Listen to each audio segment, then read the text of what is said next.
Does that work now? There we go. Still figuring out how to use this software. Ah, the dulcet tones of the kalimba. Is that the same thing that they use for the like the music boxes? Do you know? You know what I'm talking about? Is that essentially like a mechanical or whatever? Yeah, it's like a thing. A music box would be a cylinder with little divots poking out that would look like a metal tom. I'm going crazy with the camera here. Sorry, peeps. Trying to see if I can get this to be more or less level. See, I get that line level and then the map looks crazy. That's weird. I don't know what's going on. All right, you ready? Coach Kevin, let's make sure all of our peeps can hear us at home.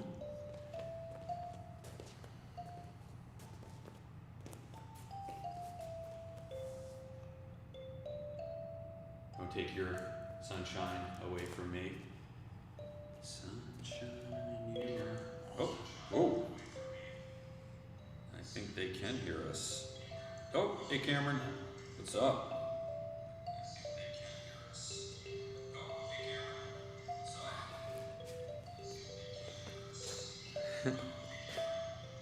Oh, you did your goals. You hit your goals. Your actual goal or just your PT for today? What was your goal? Cameron, what was your goal? Tell us your goals. Watching two dudes more. I was like, what two dudes? I guess it's us. I need like a monitor that I can see this. Oh, there's Connie. What's up, Connie? Oh yeah. My hip has been on fire today. On fire? Oh my god. That's good. That's very cool. I have an appointment with my ortho.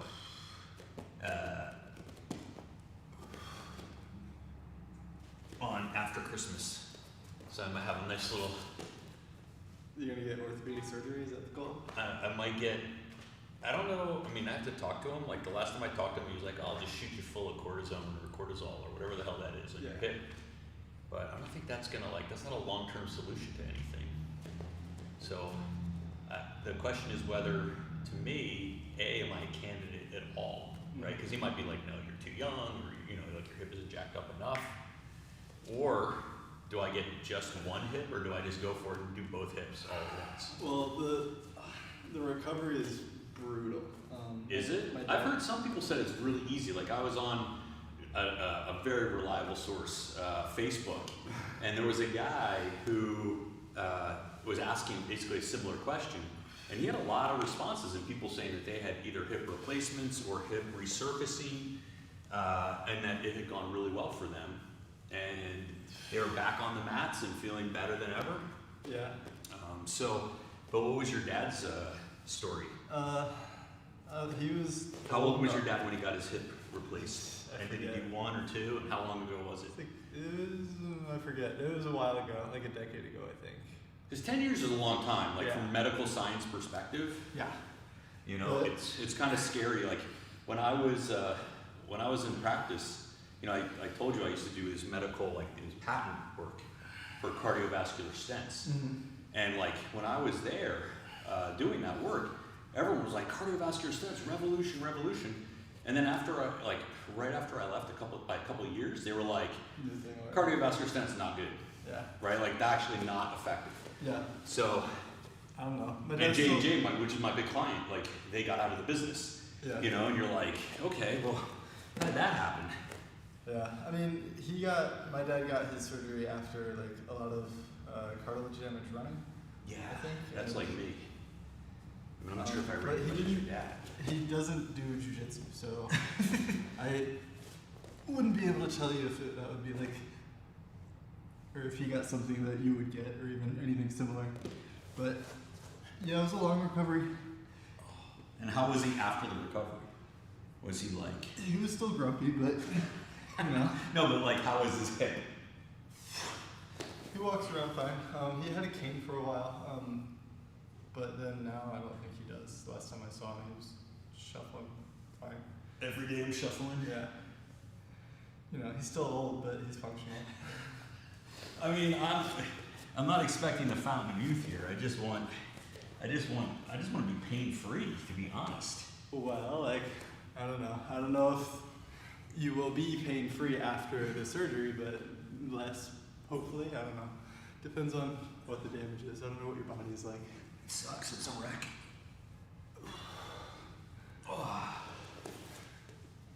Oh, I know what I'm going to talk about today. Oh, what? Is kind of a revisiting of a topic that we've gone over many times. Self-defense. Self-defense, but it's quick, and it's a good example, and I think you will agree with me that it supports, I think we actually agree more than we disagree, but, so this is a video. Tim Kennedy, Jiu-Jitsu black belt, former Green Beret, MMA fighter, UFC, and Bellator. He did this thing with that shock knife thing. I'm gonna get one of those just for fun, right? And what it was is this guy who's like a knife expert, whatever, and he had the shock knife. Yeah. And Tim Kennedy was like, he's like, let's have a little, let's play. And it was totally cool, like they were totally chill. Yeah. But it was like, all right, let's see if you can stab me with this thing. Yeah. That's excellent. Huh? That sounds fun. And what do you think happened? Have you seen the video? Oh, I have seen the video. You have seen the video, but this guy, so now I saw the first one. I saw the regular version where it's like, you just see the video. You can't really see what's happening. Now, I don't know how old this one is that I just saw today, but it was from the dude who was the knife guy. Yeah. And he did everything like super slow-mo. He was showing everything. He kind of like broke it all down. Anyway. I thought you were talking about the one where they were like, they gave the guy the fake knife. They were like, here, put him in the cage and just like. It's not in the cage. It's like outside of the trade show or something. Maybe it's a different video. So, breaks it down and, what happens in the first second? You want to guess? Like, what happens like the very first thing? How'd they start? Like, they start on standing, like the guy didn't have his knife out. Basically it was like, Tim Kennedy was like this. So it's like almost like I think something might be up, but I don't know what this guy has. You know what I mean? But they were training in that he actually knew what the guy had? Like, he knew that there was a knife coming. Okay. The whole point was, and of course it's artificial, but the idea was you have a pretty good sense that the guy has a knife or some other sharp. He hadn't drawn it yet? He had not drawn it yet. What was the distance? Like right here. That's too close for knife drawing. Well, this is the thing. So I would say... Not if you're an expert. If he was able to close the distance and keep him from pulling the knife, then the grappler would win. Yeah. If there was distance enough for the guy to pull the knife, they'd be... He was able to pull his knife. And so the thing was funny because he's all super slow. Kennedy, he was like, he has his arm in the right position. Yeah. Right? Like, so his whole thing was like he was going to do this, right? And then wrap him up. Okay. But as he's trying to get the arm, no, he retracts it. Like, so he pulls as he's reaching, and then Kennedy's like this, and then yes. Yeah. And then it was cool. He got one really good full retraction like this. Boom. Oh, he went cool. He got it like super far back. Like that would have been guts all over the floor as far as I'm concerned. But then he got it like Kennedy got it like this. He got like he got it kind of like the shotgun grip on the over. And he wasn't able to stab him the second time. But then they go to the floor, right? And the guy gets the knife out again and stabs him a couple more times and slices like the one he got was when he was like this. Come here. When he was like this, when he withdrew it, the knife ripped up under here. Yeah. And then he was able to get it underneath, like by his neck, while he was grappling him.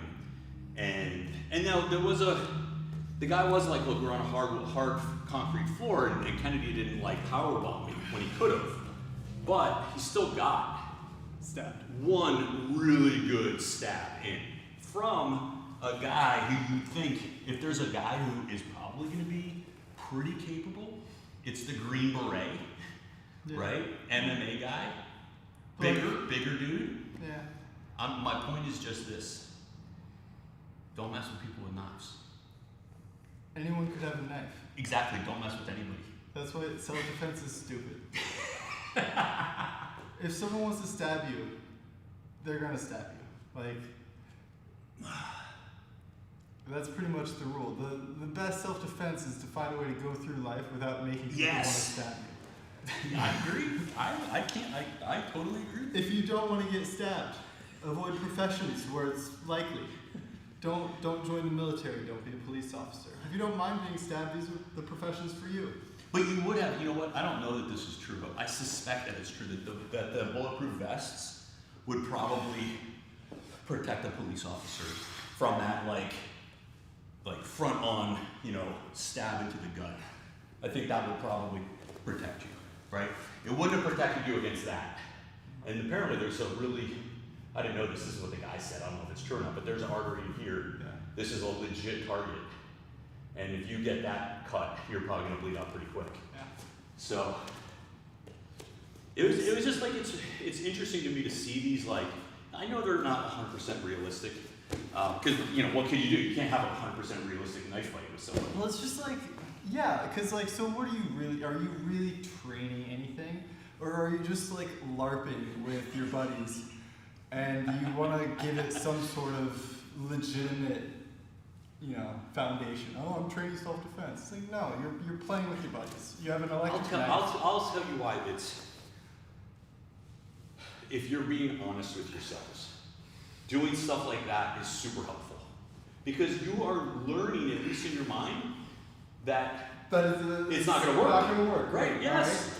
Right? You could save money by not buying the knife and just admitting that in the first place. That, hey, I'm doing this because I think it would be fun. I think it would be an enjoyable way to spend my time. But to be like, oh, this is going to prepare me for knife attacks and clubs and stuff is like, really? Really? When people want to stab you, they don't flourish. No, they don't do this either. No, they walk back behind you and they stab you, right? Like, self-defense. If they're gonna pull a knife on you, they're probably gonna stab you in the back. Self-defense doesn't prepare you for that, right? Like, just don't make people want to stab you. That's the only thing you can do, right? You can't prepare. Be a nice person. Yeah, maybe like concealed carry, like maybe. That's the better form. Yeah, that's not a legit option in like a place like California. Like if you're in Florida or Pennsylvania or Nevada, yeah, but the thing is like, if I were gonna carry a knife, I'd probably carry a gun too, I'm probably carrying both. So if you're gonna piss somebody off enough to knife you, they're probably just gonna like skip right to the gun. Like, unless they're like I feel like if someone is willing to overlook the entire, the weight of possible incarceration, right, and ruining their life to hurt you in some way, a self-defense course isn't going to stop it. I have another one here. I have another example. This is from very recently, right? So they were in New York City. It was in New York. No, it was DC. They had the protest with all the Proud Boys. Have you heard about this one? No. So they're outside this bar, and they kind of corner this one dude, and they start giving him crap. And I think there's like 2 or 3 of these guys who are trying to get this guy to leave, like before, because there's like a crowd of like 30 people, and they are agitated, shall we say? And so they have this one guy. He's kind of cornered up against the wall, and you have these 2 or 3. Like it looked like one old guy being like, basically, get out of here. You're gonna get hurt. Yeah. I mean, he wasn't that friendly, but it was like he wasn't beating the hell out of him. So as this guy's trying to leave, somebody sneaks up behind him and hits him with something in the back of the head. And so then this guy has a knife. He starts swinging back. Knifing back? Knifing back. And there's 20, 30 dudes here. And he knifes like 4 of them. And then they manage to, because you don't know, when you get knifed in the kind of the heat of the moment, you don't know you got knifed. Yeah. You feel like a punch or the pressure, but you don't know, so you'll keep going. So they managed to wrestle this guy down, but he knifed 4 dudes. I don't know what happened to the dudes, but another example of, man, you don't know when somebody's gonna have a knife or whether they're gonna use it or. Have you heard how do you know the difference between the winner and the loser of a knife fight?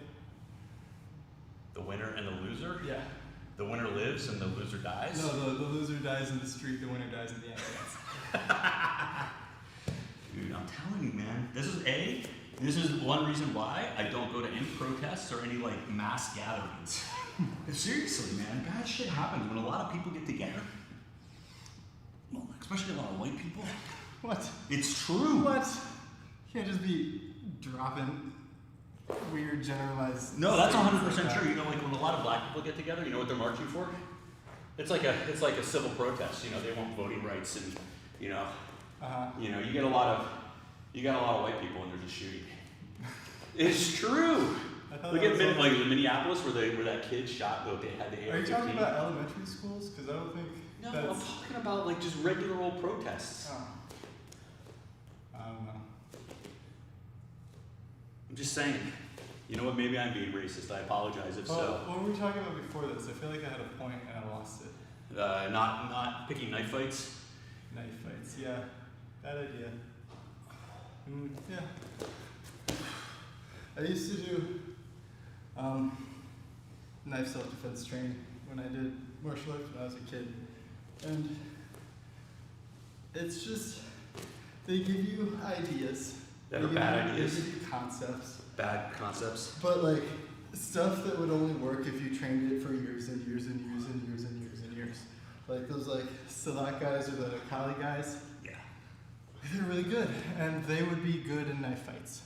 Yeah, because they know what they're doing. But you need to, like, it's like being proficient in jiu-jitsu. You need to dedicate a time, like an amount of time to be good at it. You can't just like study it and understand it. Yes. And have it be effective. Just like jiu-jitsu. Just like anything, really. Well, anything, yeah, like that you're like trying to incorporate or anything that you want to be able to manifest in times of stress. Yeah. Right? Because if you haven't trained the thing over and over and over and over and over again, like when someone pulls a knife, it doesn't matter how many times you like watched a video or like learned what the best moves were. They're not going to help you. It's really hard to train. It's true of anything. It's true of anything.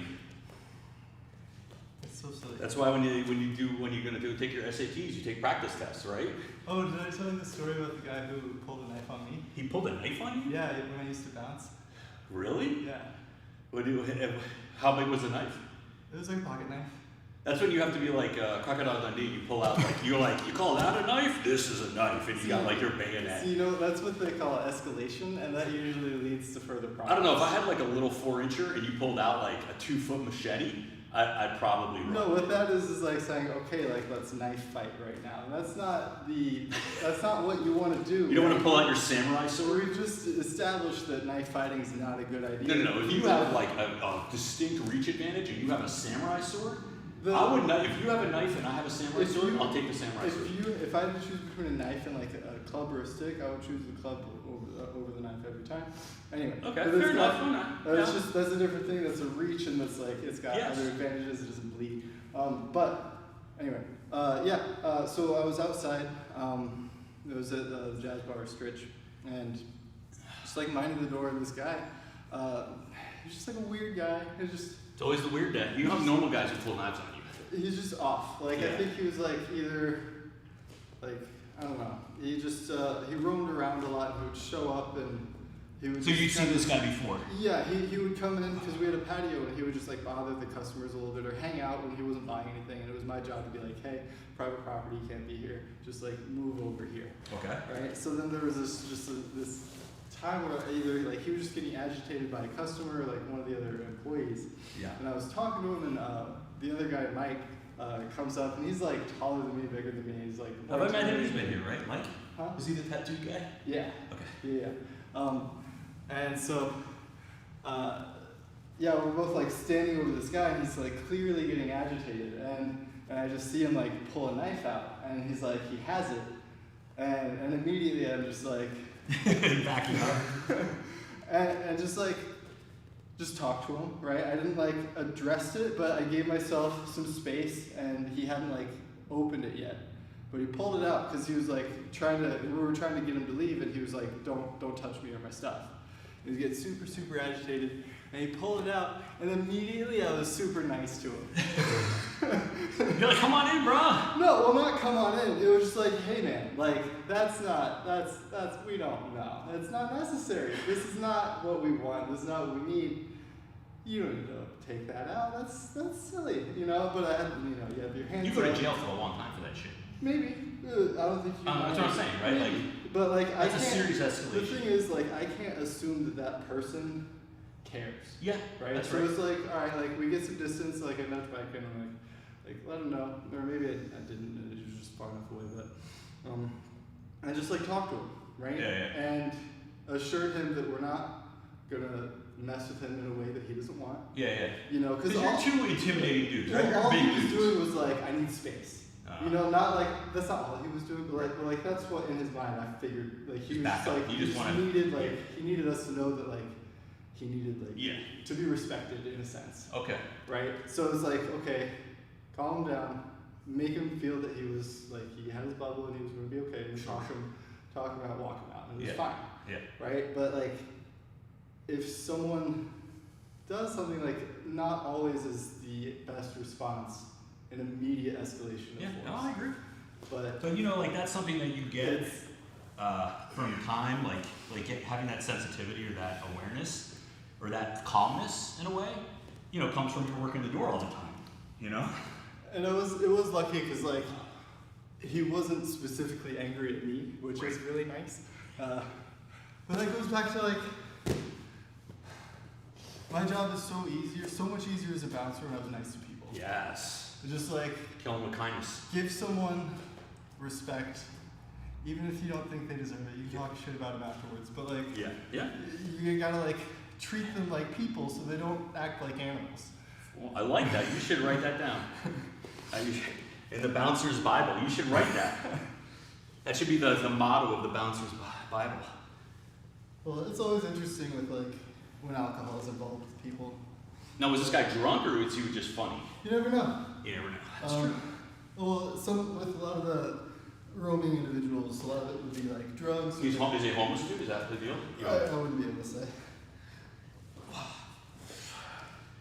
Yeah, I remember I had this case involving a guy. He was a homeless dude up in San Francisco, and so this is the case where one of the guys decided this is how the whole thing started. He would go on his way home from whatever he did on his bicycle. He'd stop off at this street corner and he'd buy some pot from this dealer that was always there. And you know, the funny thing is in San Francisco, all the streets have video cameras. So like, if you do anything out on the street, someone's gonna see you doing it eventually. So anyway, they videoed this guy doing this like every other day, buying pot from this dealer. So one day, he buys the pot, goes home, and he notices it's crap, right? It's just, I don't know what quality he was expecting, but you know, he was unhappy with the quality, and so he wanted to speak to customer service. He wanted to speak to the manager, and so he goes to this guy, and you know, basically, as you would expect, the dealer's like, "Fuck off, like, no, like, I'm gonna kill you. Just go away." Yeah. And so this guy, he decides that it would be a good idea if he takes his bike lock from his bike and takes a swing. Did he put it in a sock first, or did he just have the bike? He just had the bike lock. It was like the straight U-lock, and he just tried to. So he didn't. You know, this is all on video. Yeah. It's all on video. So he takes the swing. He doesn't come anywhere near the dealer. But the dealer does not see it that way. He's not like, hey, no harm, no foul. Yeah. Now it instantly escalates to the dealer and his 4 boys just wrecking this dude. Like, and I mean, they put him in a coma. Well. So then, the guy who we're actually representing is this homeless dude who, after the buyer, the customer, is like unconscious in the corner, he comes up to the dude and starts like stomping on his head. He's totally unconscious, right? So, it's no bueno. So they pick this guy up because again, it's all on video, and this guy's very distinct. He wears this like very long, like it's like a winter coat, like very long, up down to the ankles, kind of winter coat. But it's like, when was I there? I think I was there in like this summer. So it's like this guy's in San Francisco at night. Now I know it's cooler at night in San Francisco, but even in the summer, they pick this guy up, right? What do they find on him? He's got a bayonet underneath his jacket. Like a 2-foot bayonet. That's what they pick him up with. Yeah. Right? Weird. I mean, at least he didn't use it, I guess. I mean, he's still gonna go. He got. I don't know what happened because I stopped working at that place before that case ever got decided. But are bayonets illegal? That's definitely too long of a blade to have. I mean, I don't know what the rule is. Back in Pennsylvania, it used to be like your palm, like it was like 4 inches. Like it basically that was the idea. But my sense is in California. Oh, I had another case where this guy had a bike chain in his bag, and they picked him up for that as a weapon. You know what's a great and weapon? He's going to jail. Like he went to jail for having a bike chain in his bag. Yeah. You know, because he didn't have a bike.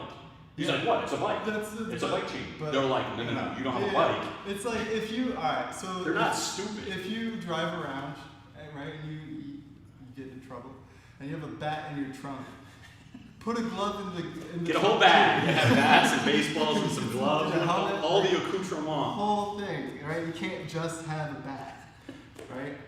In New York, they used to have the mini bats. You remember the little mini bats? Yeah. You would jack somebody up with a mini bat. Well, what I really like, as far as like self-defense goes, is like one of those heavy mag flashlights. Oh yeah. Right? One that can blind and you can hit someone with. And like most people overlook flashlights as far as potential weapons go, because some places don't allow me, some places. Yeah, the really long ones. Yeah. Those will get you in trouble. Like they will still get you in trouble. Like you can't have that in your bag. Like some big old flashlight that you kill somebody with. You like this one. Because the cops used to have those. I don't know if you remember, the police officers used to have, before they had batons, before they had, like some of them used to have the tonfas. Yeah. Remember those? Yeah. And then for whatever reason, those went away. I think those got like criminal, like they weren't allowed to use those anymore. They were jacking people up with the tonfas. Yeah. And then they had, I remember in New York, you could tell the old school guys. The old school cops had the long nightsticks. The new cops didn't have them. I think they like phased them out for the newer people because they didn't know how to use them properly. Yeah. I mean, meaning like they didn't know to use them to jack people up without like how to not send people murdering them. But the old school cops would have those long flashlights that were like baseball bats. Yeah. And they had like 10 batteries in them, 10 like D batteries. I actually got that from. That's like a club belt. It's a documentary, or I got that from a documentary by the biker gang, and that was their workaround for having a weapon. You have a flashlight. You have a flashlight, right? I mean, that'll work for a while, but in California, it's like the judges are very liberal with the charging decisions. Yeah. And so I noticed we had a case where it was just like this bike chain case where it was just simple, it was assault, right? Like the guy took a couple swings, he didn't really make contact, nobody was really hurt. But they charge him with like torture. Yeah. And they charge him with there's an old medieval, what is it? Oh man, it'll come to me in a second, but it's this old thing, it's an old criminal charge that was essentially like you're dismembering people. But you know, it's like almost like riot and something. Mayhem, it's called mayhem. Mayhem is actually a real legal term. And what it means is like you're lopping people's, right? If I took my machete and I just start swinging around, I start lopping off your limbs, or whatever, my seat, what do they call them? The sides. Yeah. You know, like you think about these old like pitchforks and like grass sides, and like that's what people would use back when they would mix it up back in the because they were farmers. Yeah. And so this old English that still exists in California law, and if you like jack somebody up, they'll charge you with mayhem and torture.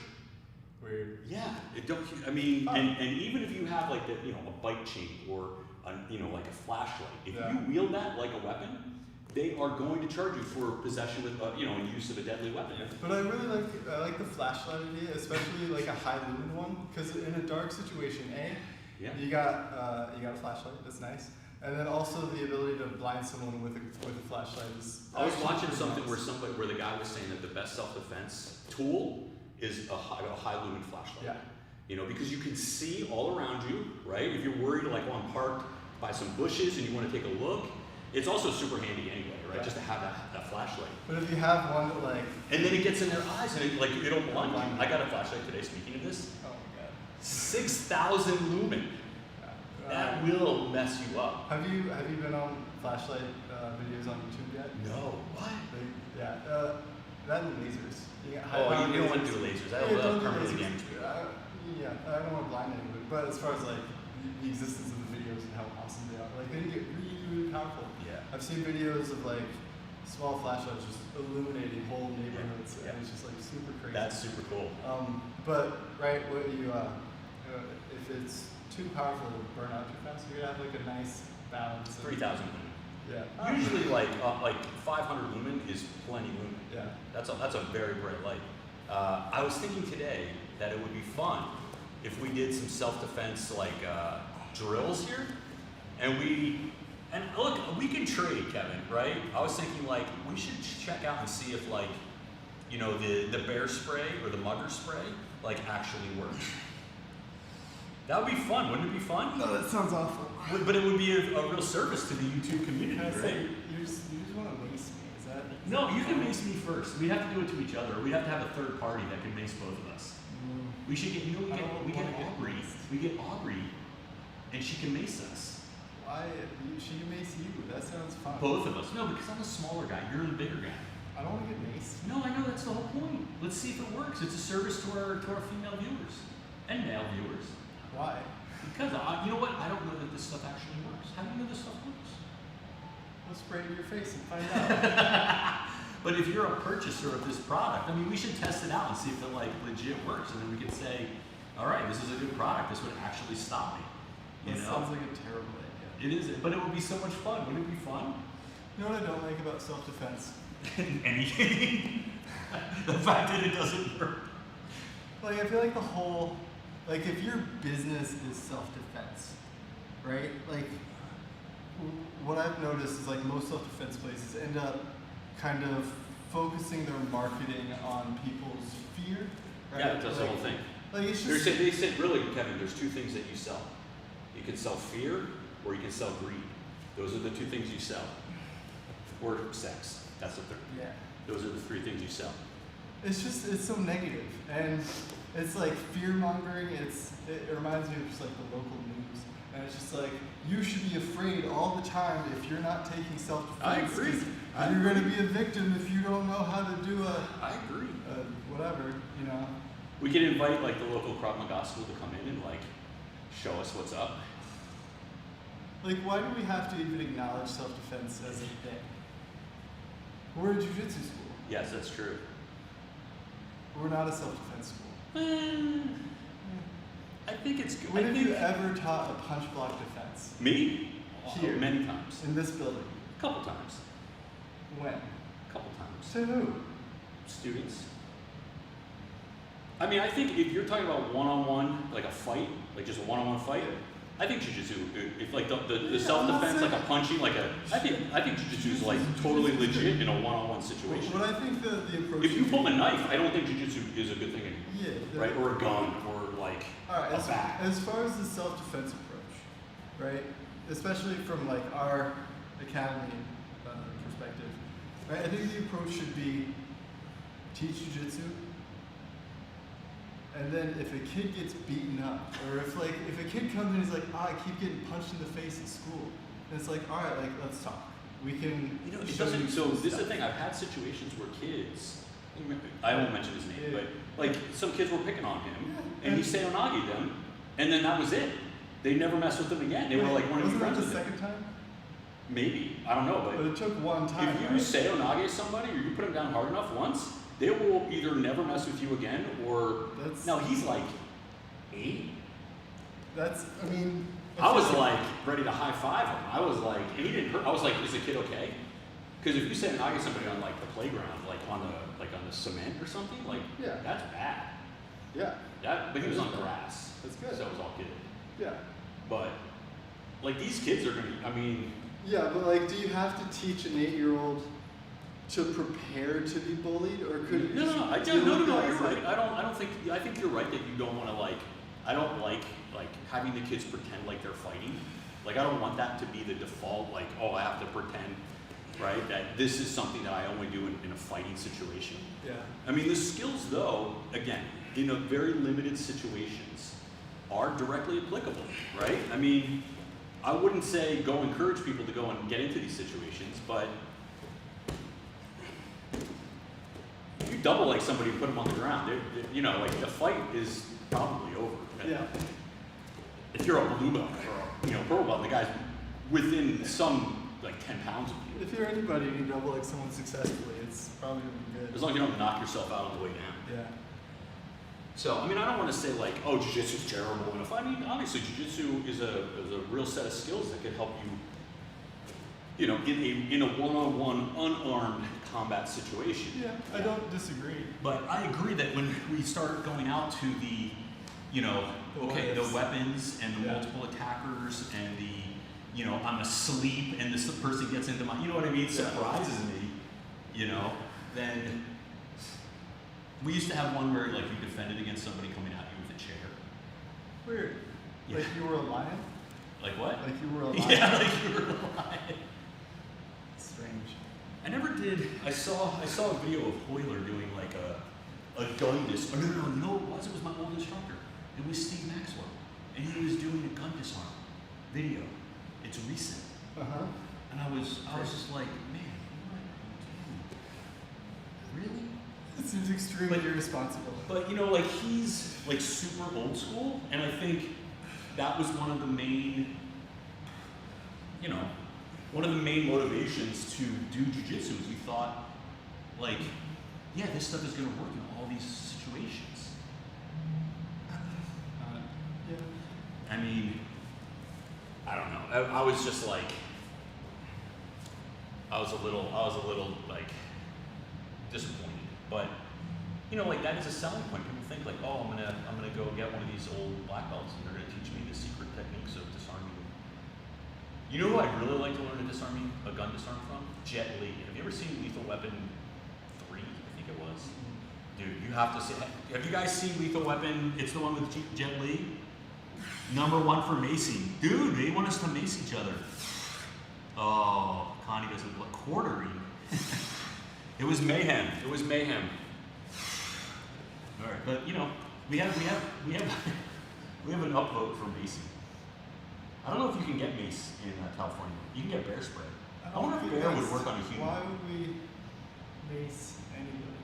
I mean, that's Did you ever sit down and think, could someone really stop me with like some bear spray? probably.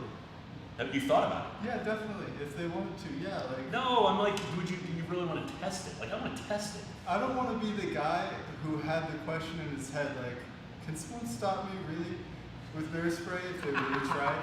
I don't want to be that guy. I'm that guy, man. I'm perfectly happy not knowing because it's probably not going to come up.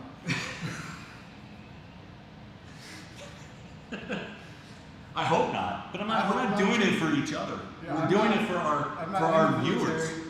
You know, I'm not walking the dark streets at night looking to prey on people. I don't No, even but know that's what not what mace we're feels doing like. it for. We're not doing it for like ourselves to see if we would be. We're doing it for our. I was like, yeah, Our if viewers. I was a predator, this would totally turn me off. Totally kills me bum. He's misrepresenting what I'm trying to say here, and you know what I'm trying to say. Fine, if you don't want it, you can mace me if you want. If you get the taser knife, yeah. we You'll can do the play. taser I'll knife? do the taser knife. How about taser? Can we get tasers? No, a taser knife. Will you? I wanna What if do we s- taser each other? Will you taser each other? Could you do that? It's so weird. You when could get those handheld Can tasers. you not say each other? You know, I think in police academy you have to taser. You have to get. Yeah, tasered. you get. Well, no, you get mace. You get like they have a word for it. There's an official chemical name. I forget. It's like mace. How many sets have we done? I don't know. A lot. If I could count, I would totally know. Maybe I'll look at the videos and I'll try to count them out today.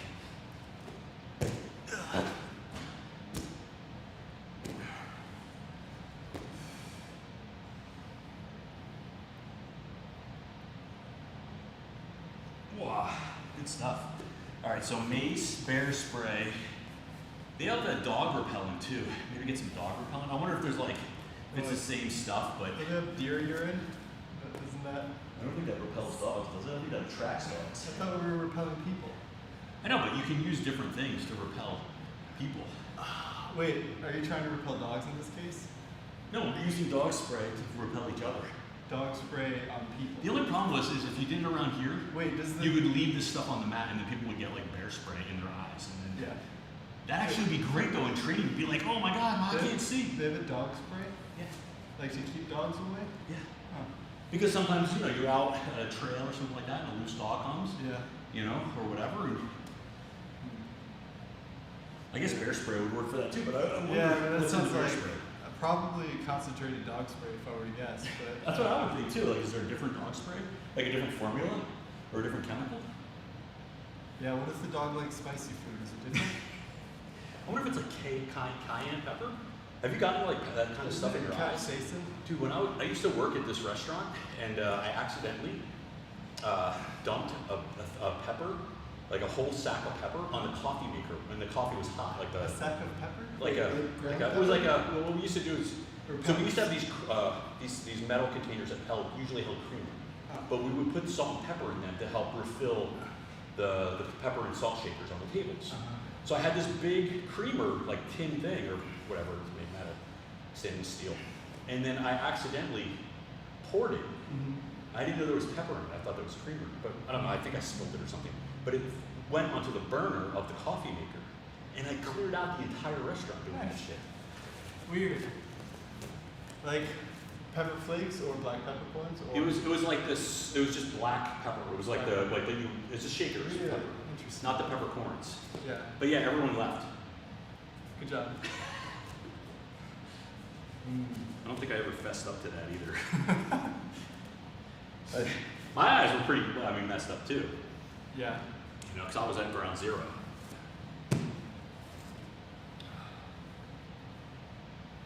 Should we talk about something jiu-jitsu related? We just did. Are we sure? Are we just talking about stuff and then making vague connections? Jiu-jitsu is like... Yeah, I saw another video today. Most hated jiu-jitsu athletes. Do you want to guess who's on the video? I mean, this is some random dude putting out the top 7 jiu-jitsu hated. I thought it was like, wow, you think it's 7 dudes?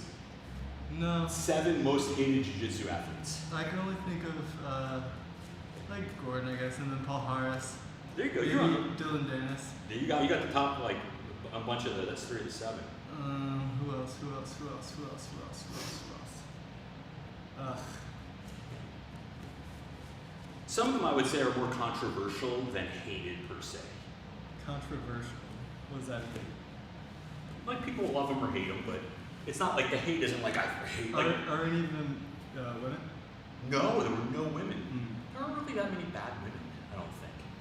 You know what I mean? Like women who really do anything that's that objectionable. Like Mackenzie Dern has her like funny accent, but I mean nobody's gonna hate on her for that. Yeah. I mean she's totally legit. Well, all of them are pretty much legit. I can't think of anybody else.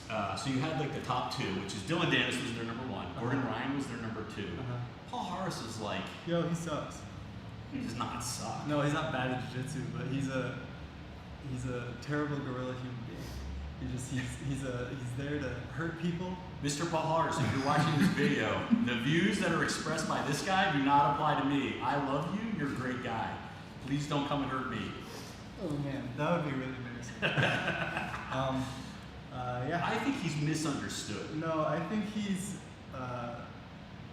like a serial killer who has found his socially acceptable path through Well, isn't that jiu-jitsu. what we want? I mean, isn't that the beauty of jiu-jitsu? It's the best. I mean, if the outcome worst we thing could he have hoped does is for. like rip out a few ligaments, So, like. but it's still pretty bad. But at least it's like, I don't know. It's not like people are really following in his footsteps. Because he can't walk. Let's see. Give Connie wholesome jiu-jitsu content. This is wholesome. Come on. What was the other one? Henry Gracie. Why? For his G&E? Was that him? No, that was Halleck. And I think Halleck is actually more despicable. Not despicable, but just unlikable. I think Henner is more kind of schmaltzy. You know what I mean? He's just trying to sell all the time. Like everything's like this stale. Oh. You know what I mean? Well, he's kind of like, he's the brand face of Gracie. No, but it's a little much. Yeah. Look, he's legit good. He is he was in his day. I mean, I'm sure he's still really good, but. I'm impressed with someone who can like keep that up all the time. Like he is constantly like super positive. Like this is why we're all doing jiu-jitsu, right? Like that attitude didn't come from nowhere. Yeah. Like he got that from his dad, and got it from Elio. Well, like he's a salesman. And I mean, I remember when he put out videos on like how to make your own mats at home, like how to put on your pants. But he recognized that there was a genuine need to teach people how to put their pants on, and he changed the community for the better. Thank you, Henry. Like, even if sometimes I don't have anything against Henry. I would just say that I understand why people are a little put off. Like, I mean, yeah, sometimes it feels like, you know. It's just the salesmanship is always on. Sometimes But he does it with a smile, and I think he's pretty harmless, right? I think he's actually a net positive in jiu-jitsu by far. Definitely. By far. So I'm not. Look, that's on my list. I wouldn't necessarily put him. But Halleck, because he scammed a lot of people, right? Oh, with that was Metamoris. That was Metamoris, and he talked a lot of crap. And you talk about Gordon. At least Gordon put him in his place. We haven't heard from him since, and he did that video too, which you can still watch on YouTube, by the way. This is how many kids do push-ups. You wish they did it that well. You wish. Eddie Bravo. What? Well, that's what I'm saying. These guys are more controversial. He's than so they are innocuous, hated. though. But people did hate him for a little while. Just like Gracie Kool-Aid drinkers. That was one of the things that they said why people hated Henry was because they did a long video explaining why what's his face won the match against The second one? Yeah. Okay. I mean, no, wasn't it more like he didn't lose? He was like the spirit of the Gracies showed. yeah, because you don't tap. Because he didn't tap. Yes. Truly through Gracie. This is why he was hated because he didn't. He's making all these excuses for Hoyland. Their whole thing has never been we're gonna make you winners. It's always Just we never lose. We never lose. We never lose. We never throw in the towel except for that one time with Gracie and Kumar. But he didn't throw in the He towel. didn't throw in the towel. That was the whole thing, right? Like his family had to give up for him, right? And through the power. And he was mad. Yeah. He never got over it. And that's why he wore the blue belt in protest. That's not true. Let me think. Who's the other guy that? Most hated? Not most. I mean, Dylan Dennis is the most hated, I think. I don't know anything about Dylan Dennis. I don't know. He's awful. AJ. You know what? He's not on the list. Really? That's a good pick. AJ, yes. Maybe he's just been forgotten. AJ is like he got second at Abu Dhabi? I think he was, I don't know anything about him. I just know that people don't like him. Nobody likes him. I don't know why, because I've heard he's pretty good. I don't think it's a question about his skill level. Yeah. I think it's his general douchiness. Yeah. He is like a really. It's funny because it's not like Gordon's doing anything differently, but I mean he's not. Yeah, but Gordon wins. Yeah, that's the thing. That's what he does. But differently. AJ wins, but just not. And the thing is that Gordon has built up a fan base that he is like nice to. Yeah. You know what I mean? Like, and he's prolific with these videos, man. He just keeps putting videos out. Yeah. So I think these guys are more polarizing than. I mean, whereas Dylan Dennis, I don't think Dylan Dennis has any fans. I don't know who's a Dylan Dennis fan. I've never met anybody who's like, I love Dylan Dennis. He's my boy. Wasn't he with Marcelo. No, MMA camp. Oh, he was with Connor. Yeah. He's Connor's jiu-jitsu coach. I'm like, Connor, McGregor, you can get any jiu-jitsu, like anyone. Yeah, Why Dylan Dylan? Dennis. I mean, Dylan Dennis is pretty good. Good for him. That's awesome. Good for Dylan. No, I'm saying for Connor. If I were, Yeah. Connor could I don't be understand why you would get Dylan Dennis as your. Maybe they have maybe they do have a mind meld. I don't know. Ooh, I had a question. Yes. You know how we were saying we were talking about when or what jiu-jitsu is when it happens, and I think part of our example was like when we're doing if I entered a judo tournament, I could be doing jiu-jitsu in the judo tournament even though I'm participating in the activity of judo, right? I can incorporate jiu-jitsu technique into my judo participation, right? Kind of. Are we on the same page with that? Maybe. If you're saying that I can do jujitsu, I think your point was that as soon as you're in a jujitsu tournament, you're always doing, no matter what you do, it's jujitsu. And I'm trying to Are you revising this now? No, I'm trying to remind you of your point because I wanted to bring something up. Okay, I think my point was that You could do jiu-jitsu in a judo tournament. or you could take a jujitsu approach to a judo tournament. All right, so I was thinking about this, and so throughout my training, right, I've done a bunch of martial arts since I was younger and throughout college and stuff, and I pick things up here and there, right? We've been around the block a few times. Yeah. Is that what you're trying to say? You know, just You have some experience. I'll grant you some credibility in your. place to place to place. All right, you're doing different Ronin, movements. martial arts Ronin. Yeah, it's really Stylistically, go on with your point. But actually, my rolling knee bar, I picked up from a video game, right? What video game has a rolling knee bar? Dead or Alive. There's a guy who was like ex-KGB or something. He's like a Russian. Is this like a sambo move? Yeah. And one of my favorite moves in that video game when I was like younger was this rolling knee bar that I would just hit over and over and over and over. Yes. And over again. Okay. So my question is, Yes. every time I hit the rolling knee bar In the video game? Or? no, in real life in jiu-jitsu, am I really playing a video game? I don't know what your point is. I mean, the video game is obviously based on some other martial art. Yeah, but Right, I got that idea directly from, like, the inspiration directly came. Yeah, but that's from like saying I watch videos on YouTube, like judo videos on YouTube. So therefore, am I YouTubing when I do? It's not the medium that is important. It's the technique or the methodology. Well, is the source of the idea important? Like, is it less real that I get an idea from a video game than if I get it from a jiu-jitsu instructional? I mean, the technique is a technique, right? I mean, if you can get it to work, then. But people used to talk crap about YouTube techniques all the time, right? Like where Well, the quality was much worse back then. But like, I mean, I can't verify the quality of this rolling knee bar via this video game, right? You got to do it in real life, yes. It seems like it works. He did a roll. They ended up in a knee bar. They made a sound. It was really cool. Works every time. In the video game. In the video game. No, you're not playing a video game. What you're doing is you're learning from a video game, but the content of the video game came from somewhere else.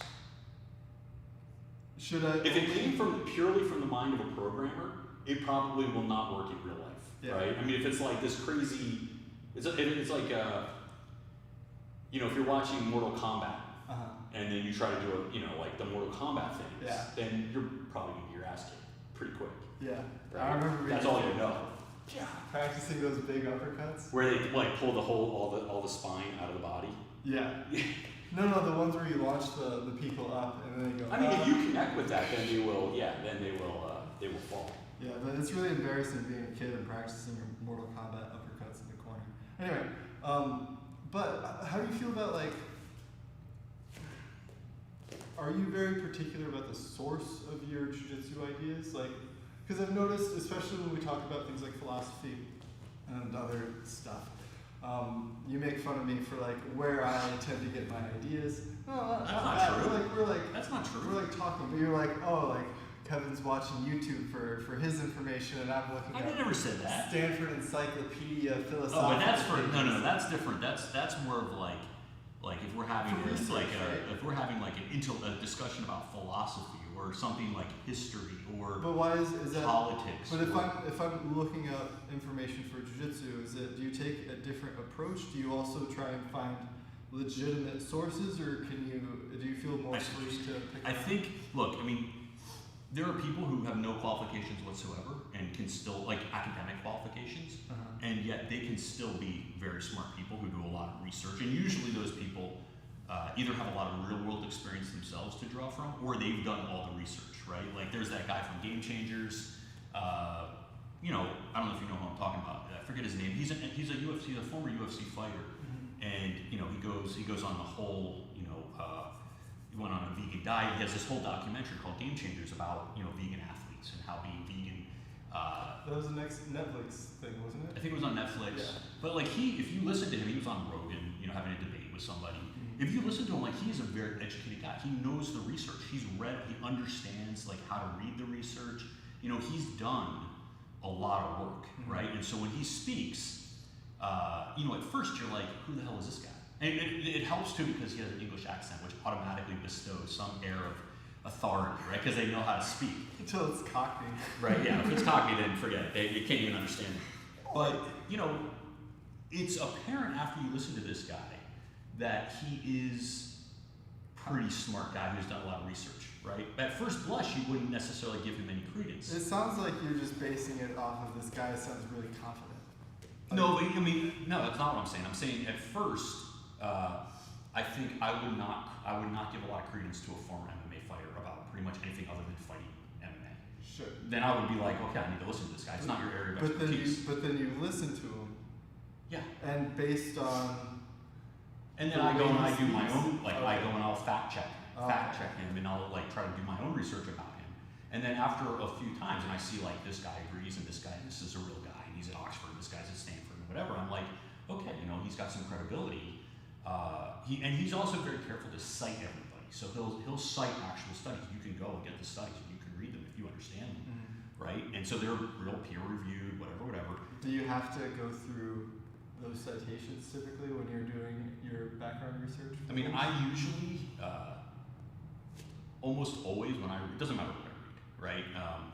You know, it just as you know, like at one point I was an aspiring academic, and then I was a lawyer, right? So your sources matter, right? And so if you expect to be taken seriously, you have to cite and discuss and use sources that are respected and acknowledged, or at least if they're not already sort of, you know, part of the existing discourse, right?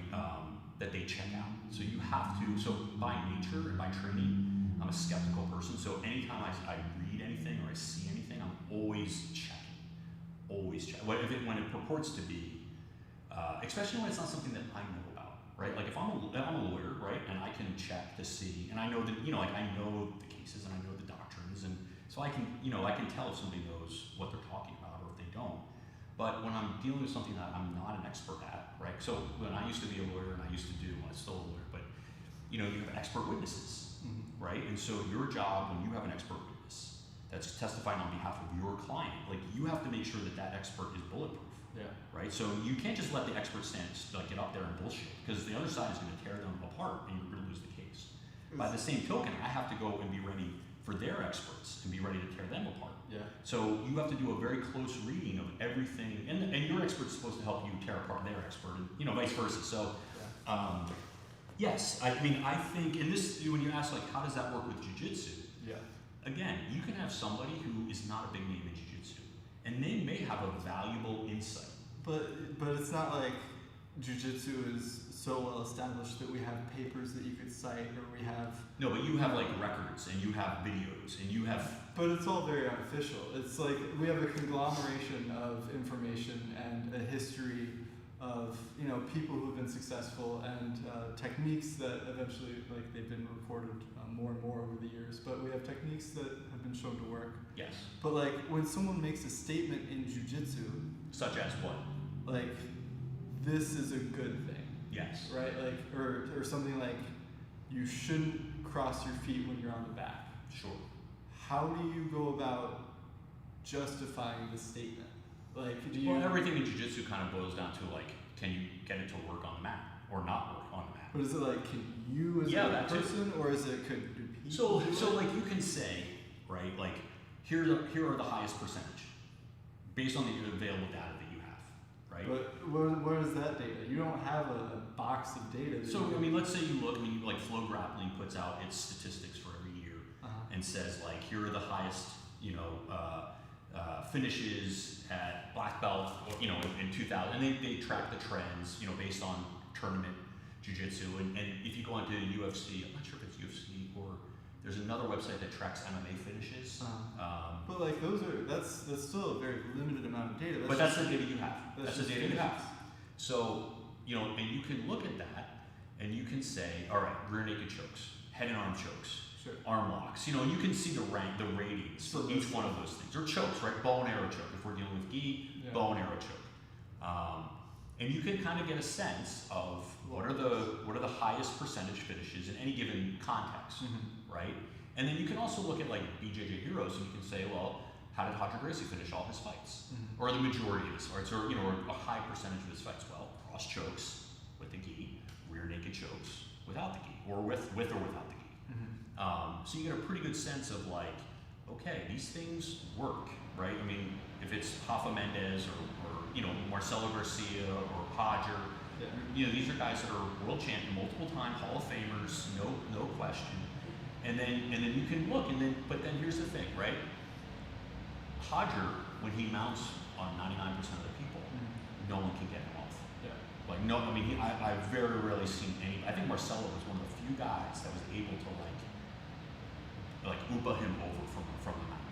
So is it like if Hodger got to mount, there's a this percent chance that I mean, either he was going to cross choke you, Yeah. or he was going to, you were going to turn. He's going to make you turn. Is that level of data being collected? Like, is it about the positions as well? Because right now it seems we have finishing moves. Yeah. Well, you have to go and you have to look, But- right? You don't always know. You have to watch the match. Yeah. Because you don't know. Also, it's like you don't know how many times somebody's been in that position. Maybe they may have been mounted 20 times in a match. Yeah. They get bucked off, or the guy escapes, and then at the last time he finishes. And you're right. Like you don't necessarily have that granularity of detail. And how do you determine, like, because it's easy to tell, like, hey, like what finishing moves tend to work, and great, we have a data set that can show you which ones tend to work. But then how do you go into like which passes work best? You know, where I think they have. I mean, Flo has started to really super close. look at that. And nowadays nobody passes, right? Like everyone's taking the back. Yeah. Everyone's bearing bowling. So like you could even say like, I mean, it could be just like all statistics, right? You could say, hey, passing percentages are really low these days. Like the guards are getting so much better, which I think guards are getting better. Like but if no one tries to pass and they all try to just leg drag and go to the back or go berimbolo, then that statistic now becomes a little bit wonky or unreliable. Would you say that because these statistics kind of cover a wider spread of people, that like these numbers would more accurately reflect the current state of jiu-jitsu as far as like trends and what's popular, or is it kind of just its own thing that exists at a tournament level and it kind of changes and grows over the years as jiu-jitsu changes and grows as well? Yes. I mean, I think no, because the thing that I immediately thought of was like, like IBJJF no-gi tournaments. Yeah. Previously, you couldn't do any heel hooks, right? And footlocks, if you sat back on a footlock, you probably lose. You were basically taking a bet. It's like a Hail Mary that the person's going to come, because you're going to lose 2 points immediately as soon as you sit back. What, even if you have the leg? Yes. Like, If they come up, they give you, I mean, if you don't finish, Yeah. you're going to get 2 points. Yeah. And a lot of times, even if you get the foot, they don't think that you had a legit. I mean, I had a footlock once, and the guy didn't even give me an advantage. I had an arm, Yeah. and the guy didn't even give me an advantage. If the other guy doesn't make a face, they don't. They don't give you the advantage. Yeah. So there was a strong disincentive to do anything with the legs because Yeah. you're probably going to lose 2 points, and the guy's going to be on top So of you. that would affect the natural state or the flow. A lot of people are just not going to attempt it. Yeah. Now they're going to allow you to do heel hooks, and they're going to allow you to do, all the knee reaps. So even the reaps were illegal. So now the reaping will be legal. So you're going to see the passing. I bet you the passing, even attempts, if they took that, even if they, I don't know how much they don't, I don't think, track that. Yeah. Right? But I think it's natural. You're going to have more people who are going to be sitting back on heel hooks Yeah. and being able to reap than before. Yeah.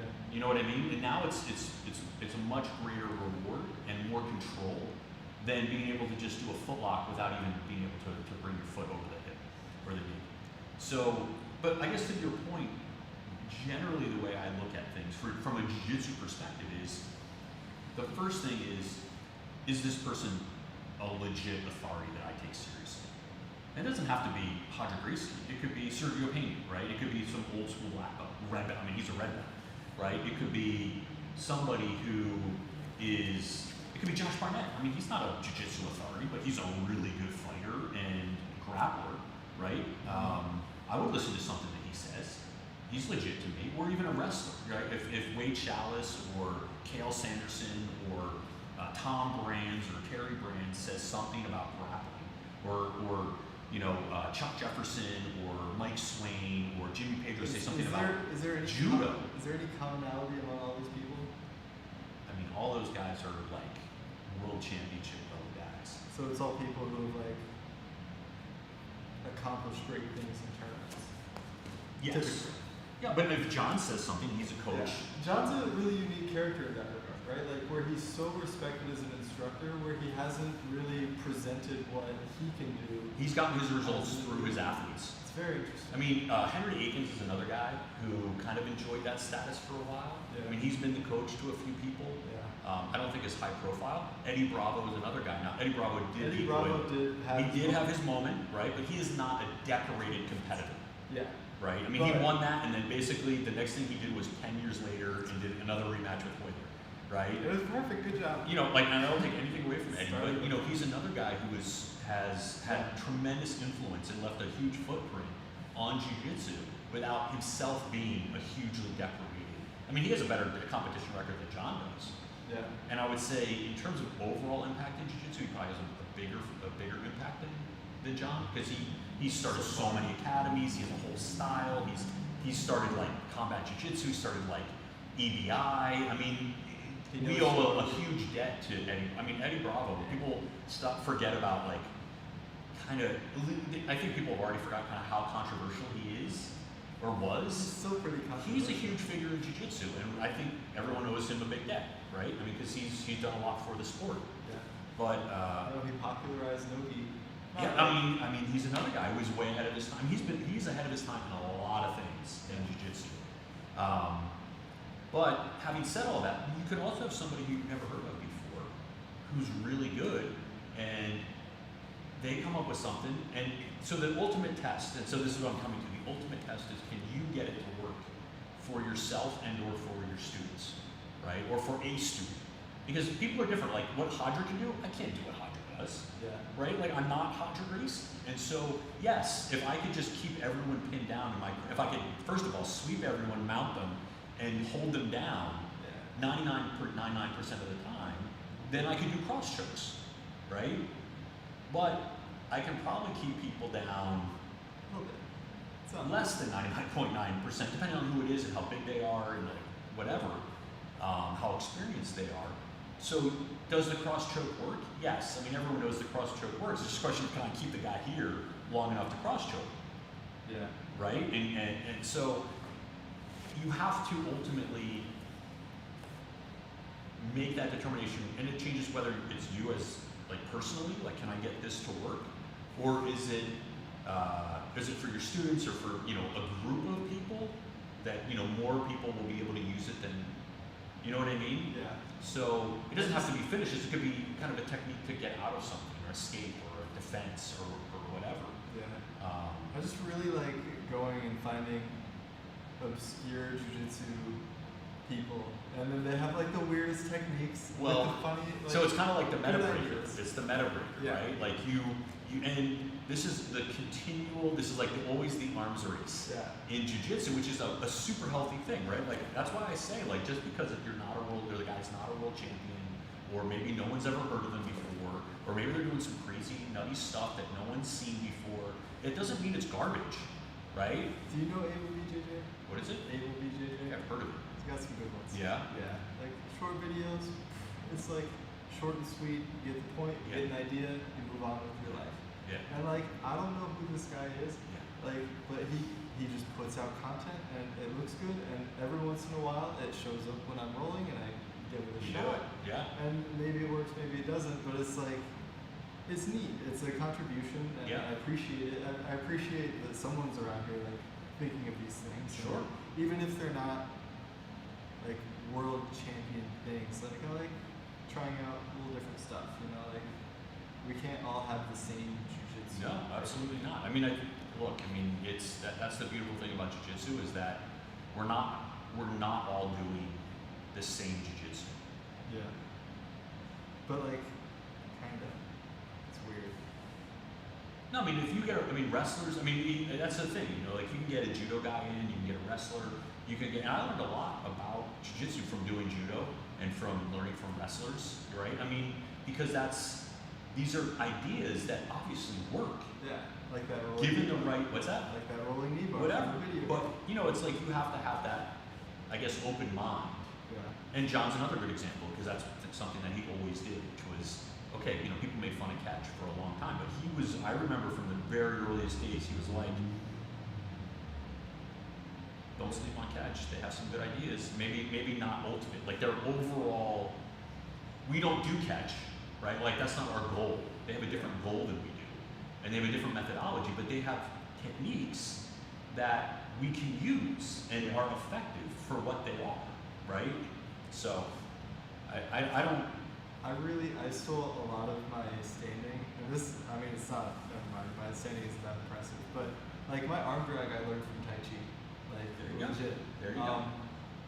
And like practicing push hands is really nice. So Yeah. there are things that you can steal, Sure.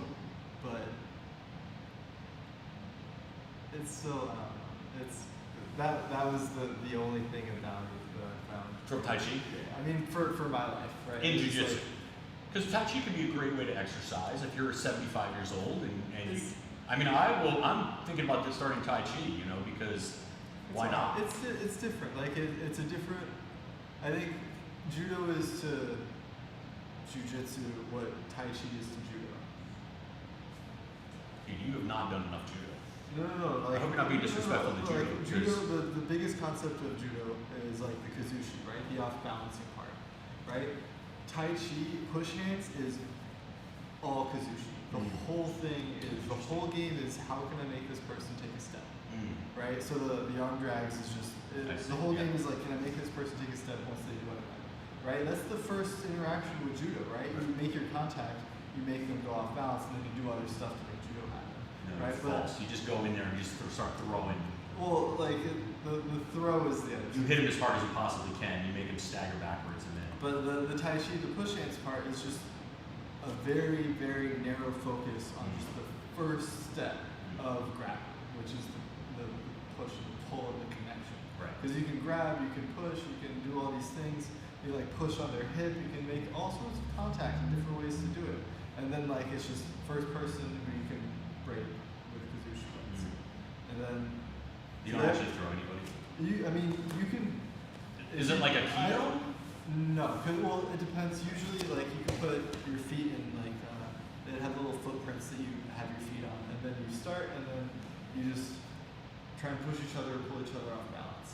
And it's interesting because like if you push and overextend yourself, then you're vulnerable to being pulled. Right. Yeah. Right. But if you It sounds like a pull fun game. it's interesting. It's very interesting. And there's a really, really neat dynamic and the ability to yield and at the same time like push and yield. It's just like it's interesting to get a perspective from someone who just like focuses so much of their time on this one small aspect of the thing.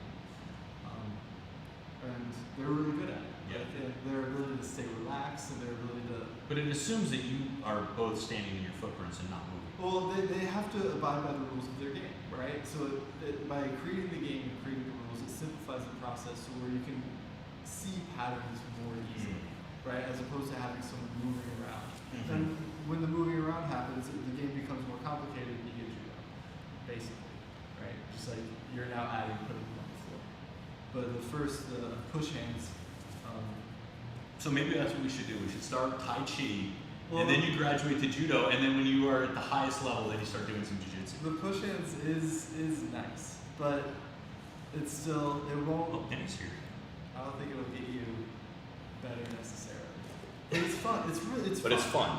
And So Tai Chi you'll get, Academy? I mean, you'll get something Samurai out of it. Tai Chi. I think What's like, the Tai Chi person called? Tai Chi. It's like they do Tai Chi. Tai Chi-ka? Tai Chi-ka? Juka? Juko? Tai Chi. Jiu-Jitsu-ka? Tai Chi-ku? Tai Chi Chuan Yu Dong Yan. I can't say that. That's a Tai Chi practitioner. Okay, if you say so. Bless you. Thanks. What else? Yeah, off balancing. Super cool. Tai Super Chi, cool. Really cool. You know what's even cooler than off balancing? I also did Qigong.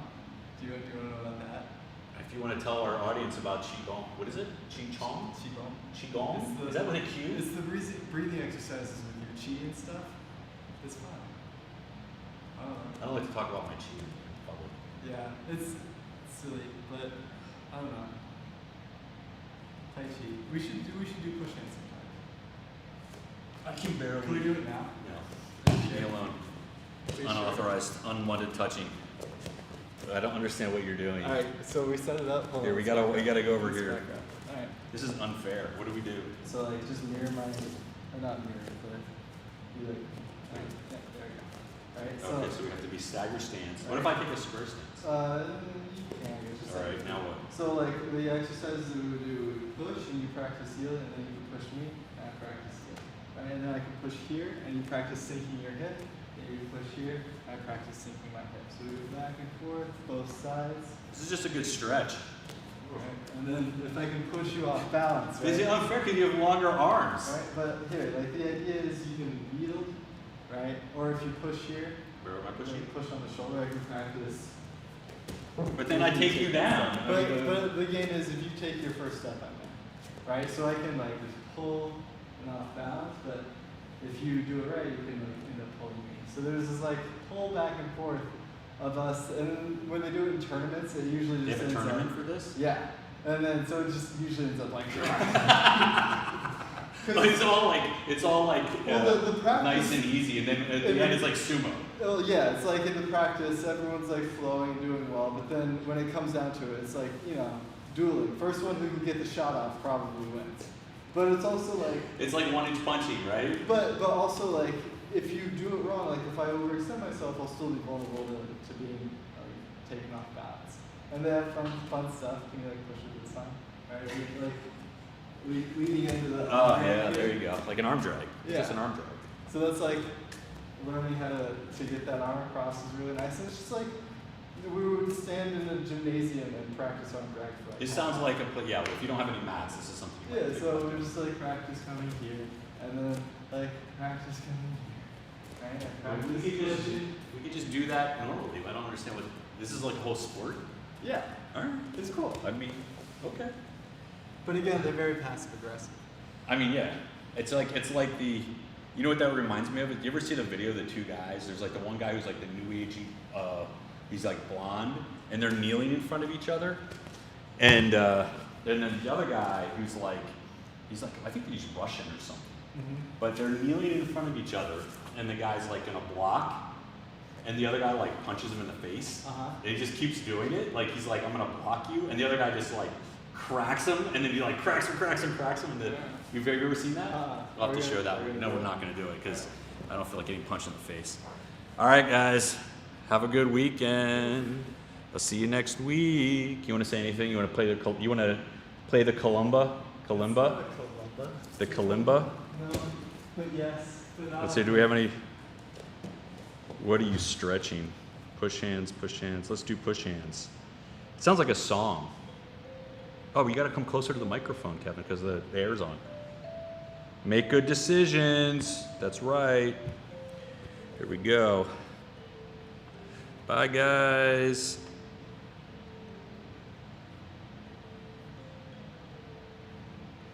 There we go. We're done. We're out. You got to come closer to the so they can hear you. Why? I get nervous when people are aware of me. It's not good. It's like my brain shuts off.